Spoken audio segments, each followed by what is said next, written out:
दोस्तों नमस्ते। आज की कविता महान रचनाकार मुंशी प्रेमचंद को समर्पित है। इस रचना के पीछे वजह यह है कि कल हंस के संपादक संजय सहाय जी ने एक टिप्पणी की है प्रेमचंद की रचनाओं को लेकर। उन्होंने कहा है कि 1925 के बाद की जो रचनाएं हैं प्रेमचंद की वो पूरा हैं, मतलब व्यर्थ हैं।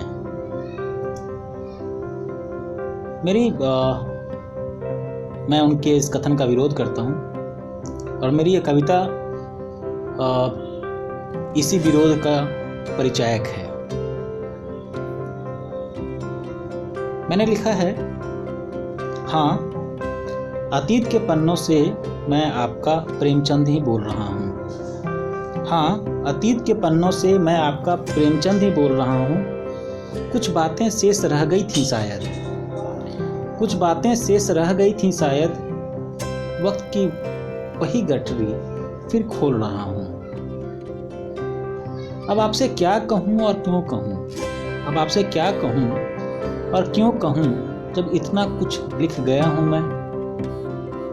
फिर भी मन में हैं सवाल अनेक, सोच रहा हूं कितना शेष छोड़ गया हूं मैं। सोजे वतन के समय मेरी उम्र कम थी, सोजे वतन के समय मेरी उम्र कम थी। नया खून और नया जोश था, सामने बेबस समाज और गुलाम मुल्क, सामने बेबस समाज और गुलाम मुल्क। लेकिन जिगर मेरा सरफरोश था। लोगों ने चेताया जब अफसानों को मैंने जस का तस लिखा, लेकिन मैं था, लेकिन मैं था। जैसा देखा और जैसा पाया वैसा लिखा। अब मेरे अफसाने आपके सामने हैं, अब मेरे अफसाने आपके सामने हैं। आप तय करें इनकी उपयोगिता।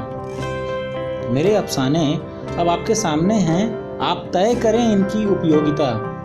नहीं तो जला डालें सबको, नहीं तो जला डालें सबको। कहाँ अब मैं प्रतियोगी और कैसी प्रतियोगिता।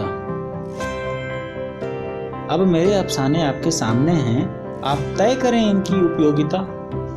नहीं तो जला डालें सबको। कहाँ अब मैं प्रतियोगी और कैसी प्रतियोगिता।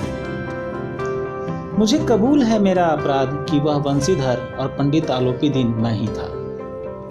मुझे कबूल है मेरा अपराध कि वह वंशीधर और पंडित आलोपी दिन मैं ही था।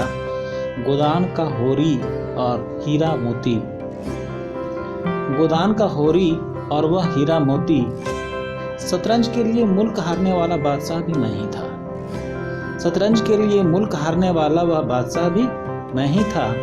पंच परमेश्वर के दोनों किरदार अलग थे, पंच परमेश्वर के दोनों किरदार अलग थे। दोनों न्याय की बात करते थे। लेकिन मैं मौजूद था उस वक्त जब उसकी रात में वह किसान भर नींद सोया था। लेकिन मैं मौजूद था उस वक्त जब उसकी रात में वह किसान भर नींद सोया था। कफन चोर का अपराधी कोई और नहीं, कफन चोर का अपराधी कोई और नहीं। है कबूल मुझे कि वह मैं ही था, है कबूल मुझे कि वह मैं ही था।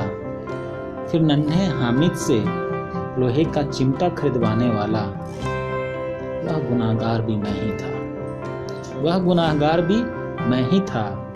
हाँ, अतीत के पन्नों से मैं आपका प्रेमचंद ही बोल रहा हूँ। कुछ बातें शेष रह गई थी शायद, वक्त की वही गठरी फिर खोल रहा हूँ। बहुत बहुत धन्यवाद दोस्तों, शुक्रिया।